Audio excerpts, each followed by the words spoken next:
Hello everyone, welcome to AKS study. So आज आपकी demand पे मैं एक नया टॉपिक ले आई हूँ, नरेशन। इट्स मीन डायरेक्ट और indirect speech. So narration is just a statement. Narration को हिंदी में कहते हैं कथन। नरेशन के टू टाइप्स होते हैं, डायरेक्ट स्पीच और इनडायरेक्ट स्पीच। सो ये क्या होता है, डायरेक्ट और इनडायरेक्ट स्पीच क्या होता है, आज ये हम डिटेल में कवर करेंगे। सो लेट्स स्टार्ट कि we may speak the word of speaker in two ways, direct speech और indirect speech। अब मैं आपको इसे सिंपल भाषा में समझाती हूँ कि मुझे किसी इंसान ने कुछ कहा, अब मुझे वही बात तीसरे इंसान को बतानी है, तो वो मैं कैसे बताऊंगी? वही same to same line copy paste कर दूंगी बताने के लिए तीसरे इंसान को कि मुझे ऐसा बोला है उसने, है ना, या फिर मैं उसमें कुछ एडलेस करूंगी। तो जो अगर मैं वही लाइन कॉपी पेस्ट करके बता रही हूँ तो वो हमारा हो जाएगा डायरेक्ट स्पीच, और अगर मैं एडलेस कर रही हूँ उसमें कोई कुछ वर्ड्स तो वो हमारा हो जाएगा इनडायरेक्ट स्पीच। अब डायरेक्ट स्पीच के सेंटेंसेस जो होते हैं उनको इनडायरेक्ट स्पीच में चेंज करने के लिए भी कुछ रूल्स और कुछ ट्रिक्स हैं। पहले मैं आपको बताती हूँ कि डायरेक्ट स्पीच का सेंटेंस कैसे होता है। फर्स्ट एग्जाम्पल है, he says I am glad to meet you. अब मेरे को किसी ने बोला I am glad to meet you, मैंने ये कॉपी पेस्ट करके एक तीसरे इंसान को बोल दिया कि he says I am glad to meet you. But अब यही बात अगर मैं इनडायरेक्ट स्पीच में बोलती हूँ तो मैं कैसे बोलूंगी? He says that he is glad to meet me. तो इसमें अब कुछ वर्ड्स एडलेस हुए हैं, आपने ध्यान दिया होगा कि डायरेक्ट स्पीच में जो आई था वो यहाँ पे आके ही हो गया है, डायरेक्ट स्पीच के सेंटेंस में जो यू था वो यहाँ पे इनडायरेक्ट में आके हिम हो गया है। तो ये हो जाता है हमारा, अगर हम कोई वर्ड एडलेस करते हैं तो इनडायरेक्ट स्पीच। अब हम देखते हैं कि डायरेक्ट स्पीच के सेंटेंसेस को इनडायरेक्ट स्पीच में चेंज करने के लिए क्या रूल्स और क्या ट्रिक्स लगते हैं। पहली चीज आपको हमेशा ध्यान रखनी है डायरेक्ट स्पीच के सेंटेंसेस को जब भी इनडायरेक्ट स्पीच में चेंज कर रहे हो कि हमारा जो फर्स्ट पर्सन होता है डायरेक्ट स्पीच में, जो फर्स्ट पर्सन होगा वो चेंज अकॉर्डिंग टू सब्जेक्ट होगा, second person change according to object होगा, थर्ड पर्सन नो चेंज होगा, यूनिवर्सल फैक्ट नो चेंज होगा। अगर कोई भी चीज यूनिवर्सली प्रूफ है या वो यूनिवर्सल फैक्ट है तो कोई चेंज नहीं होगा। ये चारों लाइन एकदम दिमाग में सेट कर लीजिए। जब भी डायरेक्ट स्पीच का सेंटेंस है और आप इनडायरेक्ट में चेंज कर रहे हैं तो पहले आपको ये चारों लाइन अपने मन में बोल लेनी है। क्या? First person change according to subject, second person change according to object, third person no change and universal fact no change. ये चारों चीजें सेट हो गई कि जब भी हम डायरेक्ट स्पीच के सेंटेंस को चेंज करेंगे इनडायरेक्ट में, इन चारों चीजों का बहुत ध्यान देंगे। अगर कहीं पे आपको रिपोर्टेड स्पीच या रिपोर्टिंग स्पीच दिख जाए तो कंफ्यूज नहीं होना, उसमें कंफ्यूज होने वाली कोई बात नहीं है। वो जस्ट इतना है कि मैंने आपको जब स्टार्टिंग में बताया कि first person change according to subject है तो उसकी डेफिनेशन एक्चुअल में ऐसी होगी, first person of reported speech change according to subject of reporting speech. So next आते हैं हम, जो हमारा मोस्ट इंपॉर्टेंट रूल है डायरेक्ट स्पीच के सेंटेंसेस को इनडायरेक्ट स्पीच में चेंज करने का। All present tense of direct speech will change into the corresponding past tense।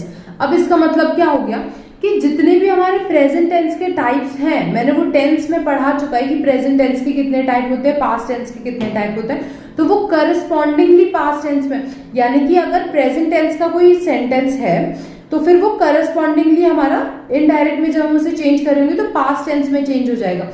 जैसे कि प्रेजेंट टेंस के 4 टाइप्स होते हैं, simple present, present continuous, present perfect और प्रेजेंट परफेक्ट कंटिन्यूअस। तो जो हमारा प्रेजेंट सिंपल है, अगर हमारा डायरेक्ट स्पीच का सेंटेंस प्रेजेंट सिंपल में होगा तो जब हम उसे इनडायरेक्ट में कर रहे होंगे तो वो हमारा पास्ट सिंपल में हो जाएगा।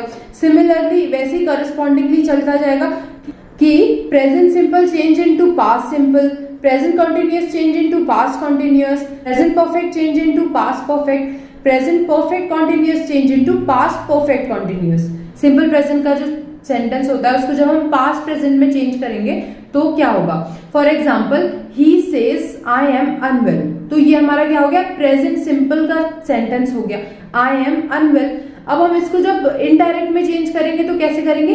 पास्ट सिंपल में करेंगे, जो कि क्या हो जाएगा? He said that he was unwell. Was आ गया, हो गया पास्ट में।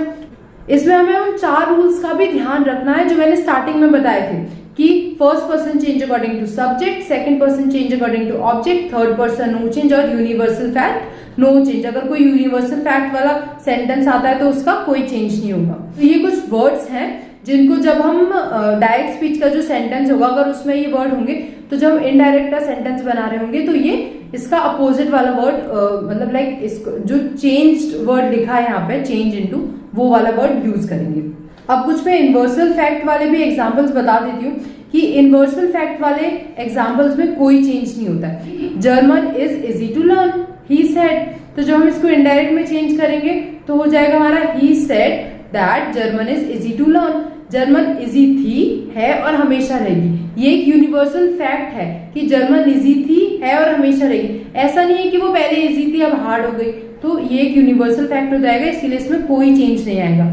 अब यहाँ पे एक बात आती है कि दैट हमारा, आपने नोटिस किया होगा कि जब भी हम डायरेक्ट स्पीच के सेंटेंसेस को इनडायरेक्ट में चेंज कर रहे हैं तो ऑलवेज हम दैट का प्रयोग कर रहे हैं, दैट का यूज कर रहे हैं। तो वो हमारा एक कंजंक्शन है जिसके भी कुछ रूल्स होते हैं कि जब हम कि कौन से सेंटेंसेस में, हर एक सेंटेंसेस में कंजंक्शन का यूज तो होता ही है ऑलवेज, कि जब हम इनडायरेक्ट स्पीच में कर रहे होते हैं तो वहां पे हम कंजंक्शन का यूज करते हैं।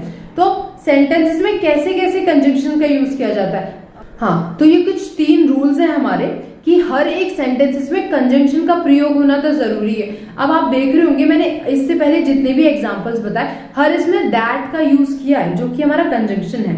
तो जब भी हम इनडायरेक्ट स्पीच का सेंटेंस बना रहे होते हैं तो उसमें हम ऑलवेज कंजंक्शन का यूज करते हैं। अब कंजंक्शन को यूज करने के 3 तरीके होते हैं, मतलब अगर सेंटेंस कैसा होगा तो कंजंक्शन का कौन से कंजंक्शन यूज आएंगे।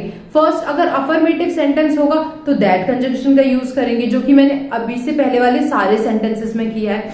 और अगर हमारा इंट्रोगेटिव सेंटेंस होगा, अगर हमारा डायरेक्ट स्पीच वाला जो इंट्रोगेटिव सेंटेंस होगा और उसमें इंट्रोगेटिव वर्ड भी यूज किया होगा, जैसे कि व्हाट, व्हाई, वेयर, हु, ऐसे कंजंक्शन, ऐसे इंट्रोगेटिव वर्ड यूज किए होंगे तो हम वहां पे ये ही इंट्रोगेटिव वर्ड्स को ही एज अ कंजंक्शन यूज करेंगे, जिसका एग्जांपल मैं आपको आगे बताती हूँ। अब लास्ट रूल आता है हमारा कंजंक्शन यूज करने का कि अगर हमारा इंट्रोगेटिव सेंटेंस होगा और उसमें एक्सिलरी वर्ड यूज किया होगा, मतलब एक्सिलरी वर्ड से शुरू हो रहा होगा वो इंट्रोगेटिव सेंटेंस हमारा, तो फिर हम कंजंक्शन के रूप में इफ या वेदर का यूज करेंगे इनडायरेक्ट स्पीच के सेंटेंसेस में।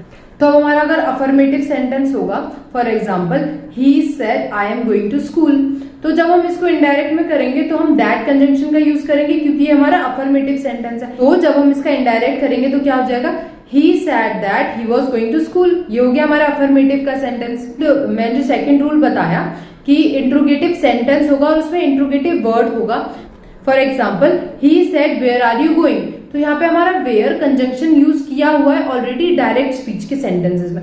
अब जब इसका इनडायरेक्ट करेंगे तो हम वेयर को ही एज अ कंजंक्शन यूज करेंगे। फॉर एग्जाम्पल जब हम इसका इनडायरेक्ट करेंगे तो क्या होगा कि he asked that where he was going, तो यहाँ पे हमने वेयर को ही एज अ कंजंक्शन यूज कर लिया। तो हमारा लास्ट आता है कि जब एक्सिलरी वर्ड यूज किया होगा, जब एक्सिलरी वर्ड यूज किया होगा इंट्रोगेटिव सेंटेंसेस में तो क्या करेंगे, इफ या वेदर का यूज करेंगे। For example Ram asked me are you going to school, तो यहाँ पे आर हमारा एक्सिलरी वर्ड है पर ये है तो इंट्रोगेटिव सेंटेंस ना, तो जब हम इसका इनडायरेक्ट करेंगे तो क्या हो जाएगा, Ram asked me that whether I was going to school, तो यहाँ पे हमने वेदर का यूज कर लिया। तो वैसे तो नरेशन हमारा काफी बड़ा है, इसके आगे का मैं आपको नेक्स्ट पार्ट में सिखाऊंगी कि और क्या क्या रूल्स और केसेस होते हैं, क्योंकि इसमें और भी टाइप्स ऑफ केसेस हैं।